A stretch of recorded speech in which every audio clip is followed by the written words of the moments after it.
Benjamin Franklin, printer, scientist, inventor, statesman, militia commander.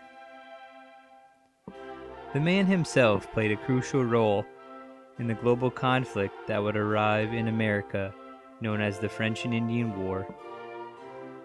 During his service as a member of the Pennsylvania Assembly, Franklin became concerned about the Commonwealth's failure to defend its colonists against the encroaching French and its native allies.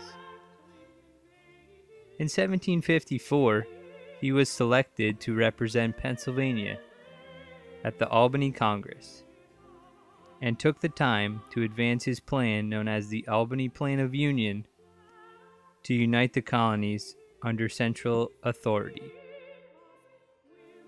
Shortly thereafter, Franklin assisted the British commanding officer, General Edward Braddock, who arrived with 2 regiments of regulars with military strategy and management of supply lines.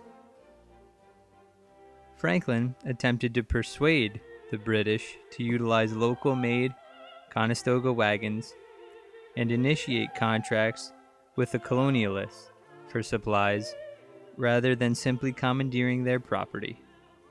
He also warned Braddock about underestimating the American colonial fighters and the Native Americans as well. Franklin cautioned the general that the Indians they were fighting against were well practiced in ambush and may expose the army to be attacked by surprise in its flanks and to be cut like a thread into several pieces. Consequently, the defeat of Braddock and his troops near Fort Duquesne in July of 1755 persuaded the colonies to take protection into their own hands. The Pennsylvania colony's governor, Robert Morris, felt obliged to turn to Franklin to bolster the frontier. Franklin, along with a few others, was given the title Provincial Commissioner, taking charge of voluntary troops and bulking up defenses by building a line of forts.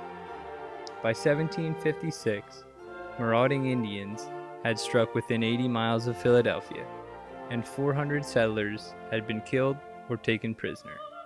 Gnadenhutten, near present-day Weisport, Carbon County, a Moravian settlement, had been attacked and pillaged by Indians in November.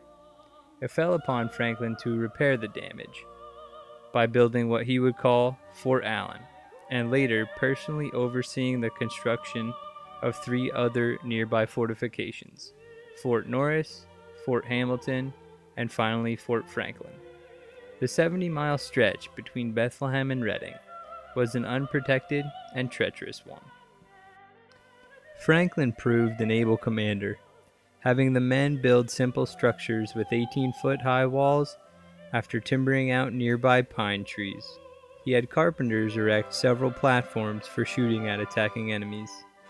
He ordered patrols to root out Indians and approved of commanders who utilized their own discretion to establish new fortifications. Franklin wrote, "I undertook this military business, though I did not conceive myself well qualified for it. My son, who had in the preceding war been an officer in the army raised against Canada, is my aide-de-camp, and of great use to me." However, his service was short-lived, as British lawmakers, supposedly under the influence of Thomas Penn, removed his commission and incorporated into their conclusions that Franklin had more significant duties to attend to. In 1757, he was sent to London to protest the political influence of the Penn family. He would remain there for 5 years, concluding his work by receiving financial assistance from the family to aid the Pennsylvania colony in their fight. Being involved in military affairs does not necessarily fit our image of Benjamin Franklin. The man most Americans fondly recall as the kite flyer, the clever writer, the civic organizer, and the wise politician.